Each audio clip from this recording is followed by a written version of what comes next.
¿Cree que Estados Unidos y Rusia están ahora en guerra? Yo no diría eso.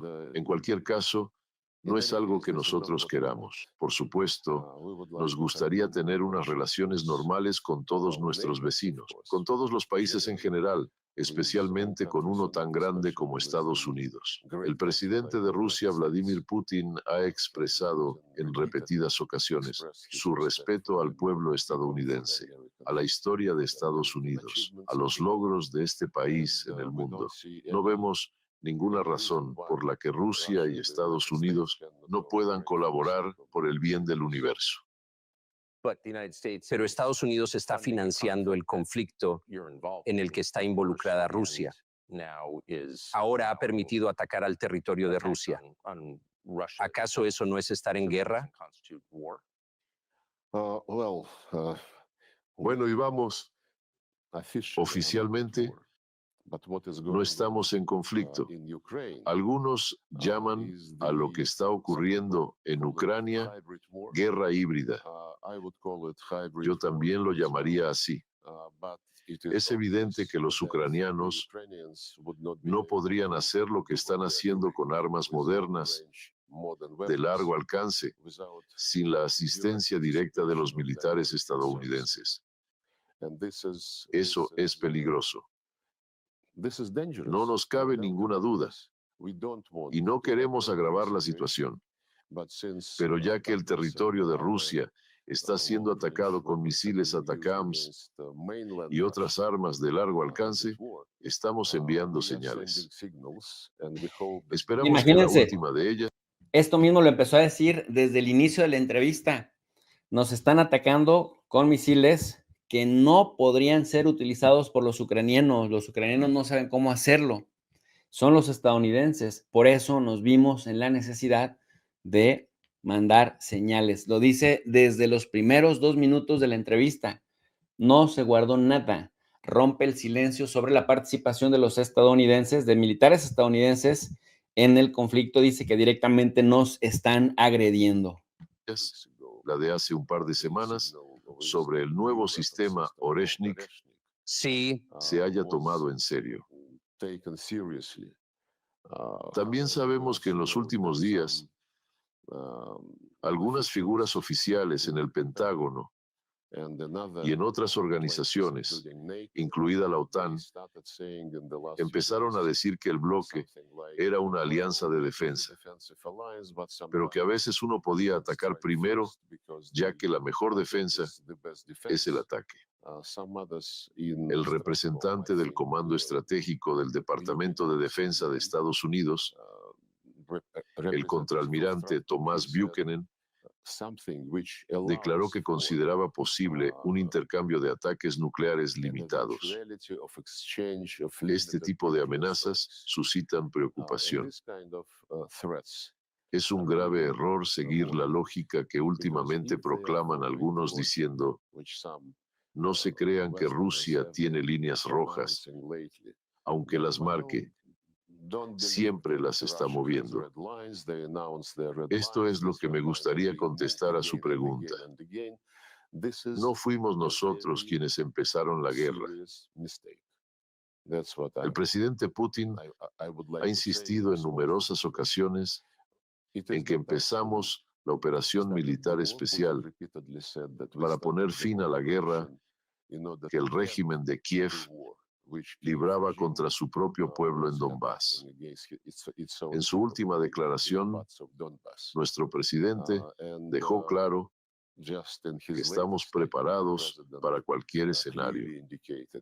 Preferimos la resolución pacífica mediante negociaciones en base al respeto mutuo de los intereses legítimos de la seguridad de Rusia, de los ciudadanos rusos que viven en Ucrania, de sus derechos fundamentales, sus derechos religiosos y su idioma, que fueron aniquilados mediante una serie de leyes aprobadas por el Parlamento ucraniano. Me gustaría volver a la cuestión de la que ha hablado anteriormente sobre el uso del sistema balístico hipersónico, que ha calificado de señal para Occidente. ¿Qué tipo de señal es esa? Creo que muchos estadounidenses ni siquiera saben qué ocurrió. ¿Qué mensaje ha enviado al mostrar esto al mundo? El mensaje es que Estados Unidos y sus aliados que suministran armas de largo alcance al régimen de Kiev deben darse cuenta de que estaremos dispuestos a utilizar cualquier medio para impedir que Occidente logre infligirnos una derrota estratégica. Ni siquiera se los manda a decir, lo dice abiertamente, que Occidente tenga la claridad que vamos a utilizar todos los medios para evitar que nos hagan una derrota estratégica. O sea, lo dice con todas sus letras y decir cualquier medio me enchina la piel porque me hace recordar lo que decía Vladimir Putin recientemente, que para qué quería el mundo sin Rusia. O sea, el mundo va junto con pegado con Rusia. De lo contrario, un mundo sin Rusia, pues ¿para qué? Eso te habla pues de la disposición a utilizar cualquier medio para evitar una derrota estratégica. Occidente lucha por mantener su hegemonía en el mundo, Lo dice con en claridad. cualquier país, región o continente. Nosotros luchamos por nuestros legítimos intereses de seguridad. Occidente habla de las fronteras de 1991. El senador estadounidense Graham, que visitó Kiev hace un tiempo, en presencia de Zelensky, declaró directamente que Ucrania es rica en metales de tierras raras. No podemos dejar esta riqueza a los rusos. Debemos llevárnosla. Luchan por un régimen que está dispuesto a vender o regalar todos los recursos naturales y humanos a Occidente. Nosotros luchamos por la gente que vive en estas tierras, cuyos antepasados llevan siglos trabajándolas, construyendo ciudades y fábricas. Nos importan las personas, no los recursos naturales, que alguien en Estados Unidos querría tomar para sí y querría tener a los ucranianos como siervos asentados sobre estos recursos naturales. El mensaje que queríamos transmitir, probando este sistema hipersónico en condiciones reales, es que estaremos dispuestos a hacer todo lo posible para proteger nuestros legítimos intereses. No pensamos en una guerra con Estados Unidos, que podría ser de naturaleza nuclear. Nuestra doctrina militar establece que lo más importante es evitar la guerra nuclear.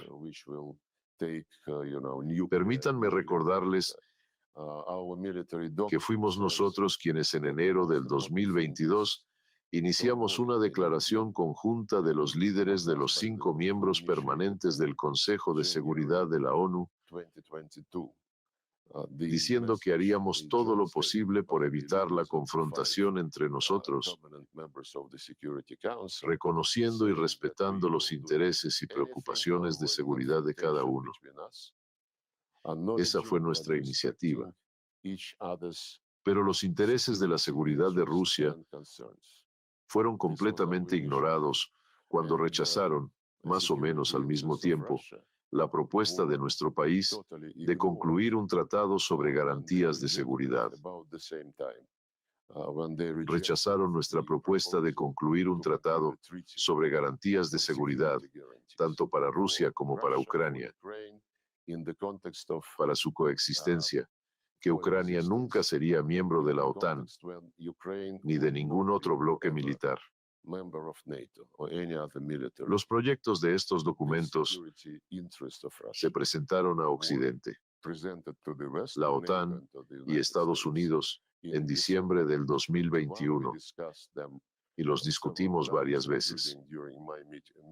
Incluso me reuní con el secretario de Estado de Estados Unidos, Blinken, en enero del 2022. Estas propuestas fueron rechazadas. Por supuesto, nos gustaría evitar malentendidos, pero como algunas personalidades en Londres, en Bruselas, no parecen estar muy acertadas en su valoración de la situación, estamos dispuestos a enviar mensajes adicionales si no sacan las conclusiones necesarias. El hecho de que incluso estemos teniendo una conversación sobre un posible intercambio nuclear es alucinante. Nunca pensé que llegaríamos a esto. Ante esto surge la pregunta, ¿con qué intensidad se está manteniendo el diálogo a través de canales cerrados entre Rusia y Estados Unidos? ¿Se ha discutido algo en los últimos 2 años y medio? Aquí es donde viene lo revelador. Eso que dice Tucker Carlson es cierto. Dice, híjole, ni siquiera me pasaba que pudiéramos estar hablando de la posibilidad de una guerra nuclear. Es tan fuerte este enfrentamiento con el occidente que estamos hablando de la posibilidad real de una guerra nuclear. Y entonces viene el tema. Oiga, no me asuste, o sea, sabemos que una cosa es el análisis y lo que se dice públicamente, pero hay canales internos de comunicación, algo así como teléfonos rojos entre presidentes, como en la Guerra Fría. ¿Están hablando de algo diferente? ¿Hay negociaciones en curso al respecto? Hay varios canales, pero se dedican principalmente a intercambios de personas que cumplen condena en Rusia y Estados Unidos. Ha habido varios intercambios de este tipo. También hay canales que no se hacen públicos, pero básicamente los estadounidenses transmiten a través de ellos lo mismo que dicen públicamente.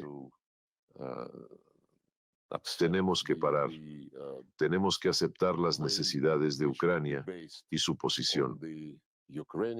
Apoyan esta fórmula de paz de Zelensky, absolutamente carente de sentido, que recientemente se ha complementado con un plan de victoria.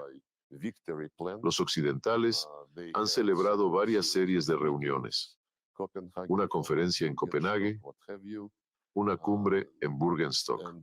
Se jactan de que en la primera mitad del año próximo convocarán otra conferencia, y esta vez invitarán amablemente a Rusia a participar en ella. Y dicen, entonces se dará un ultimátum a Rusia. Todo esto se repite con toda seriedad a través de diversos canales confidenciales. Ahora oímos algo distinto, incluso en las declaraciones del propio Zelensky que dicen, podemos detenernos en la línea de contacto. Dicen que Ucrania será aceptada en la OTAN, pero que en esta fase las garantías de la alianza se aplicarán solo al territorio controlado por el gobierno y que el resto será objeto de negociaciones. Pero el resultado final de estas negociaciones debería ser, de hecho, una retirada completa de Rusia del territorio ucraniano, dejando al pueblo ruso a merced del régimen nazi, que ha destruido todos los derechos de los ciudadanos rusos y rusoparlantes. Me gustaría volver a la cuestión de un intercambio nuclear. Según tengo entendido, no existe ningún mecanismo por el que los dirigentes de Rusia y Estados Unidos puedan comunicarse para evitar malentendidos que podrían provocar la muerte de cientos de millones de personas. Tenemos un canal que se activa automáticamente cuando se lanza un misil balístico. En cuanto al misil balístico hipersónico de medio alcance Oreshnik,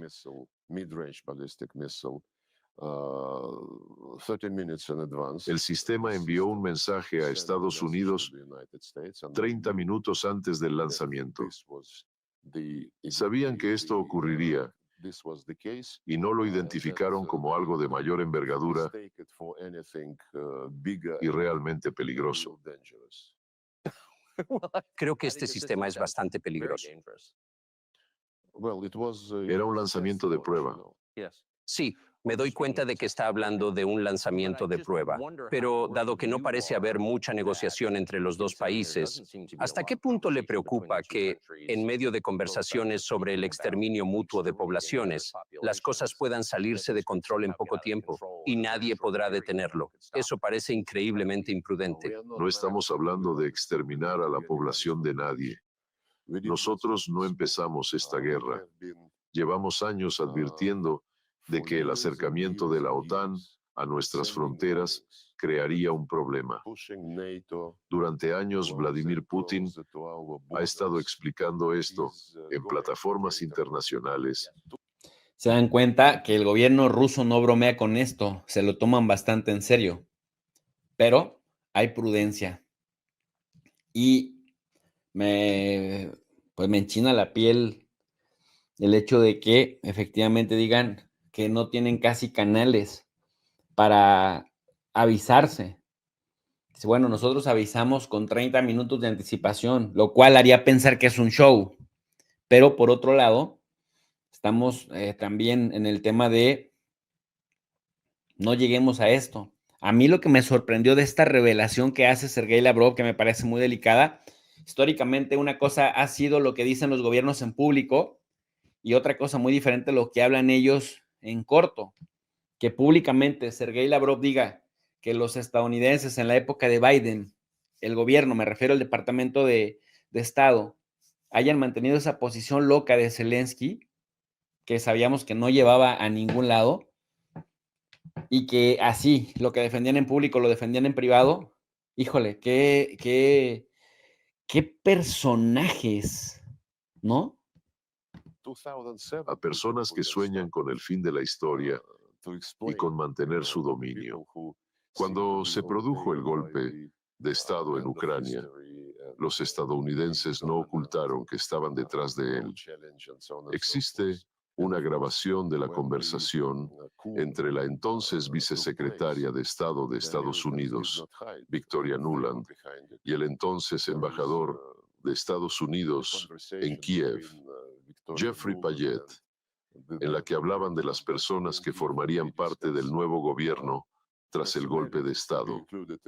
Se mencionó la cifra de $5,000 millones gastados en Ucrania después de la independencia, como una garantía de que todo será como los estadounidenses quieren que sea.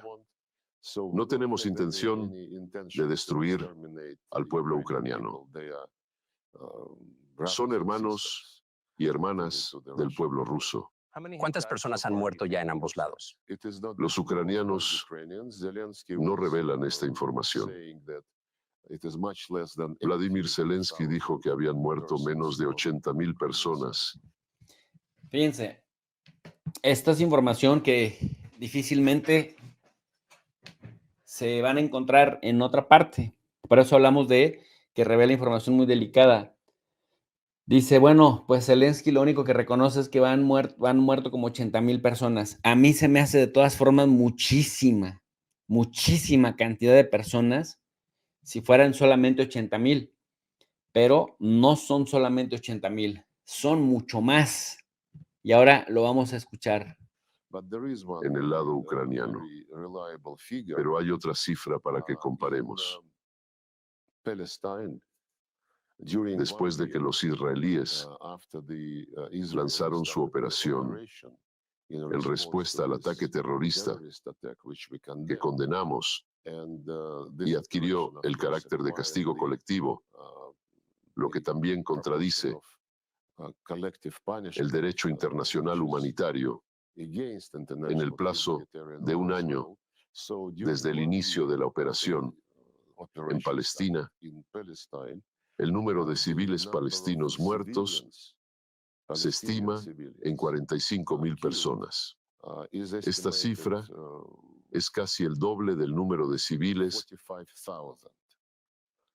de ambos lados del conflicto ucraniano asesinados en los 10 años siguientes al golpe de Estado. 1 año y 10 años. En Ucrania se está ocurriendo una tragedia. En Palestina hay una catástrofe. Pero nunca tuvimos como objetivo matar gente. A diferencia del régimen ucraniano, el jefe de la oficina de Zelensky dijo una vez que se asegurarían de que ciudades como Kharkov, Nikolayev, olvidaran lo que es el ruso. Otro representante de la oficina dijo que los ucranianos deberían destruir a los rusos por ley o, si fuera necesario, físicamente.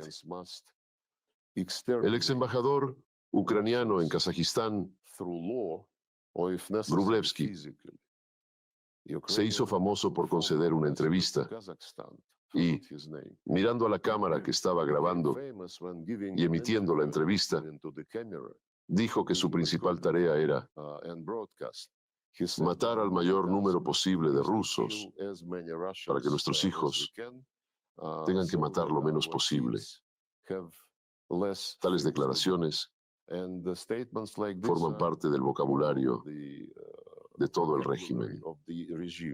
¿Cuántos ciudadanos rusos han muerto desde febrero del 2022? Viene la pregunta retadora, porque de lo que han acusado a Rusia es de que Rusia solo revela las muertes de los ucranianos, pero no revela sus propias muertes. Cuando llegaron a 6,000 en 2022, Rusia dejó de publicar sus bajas.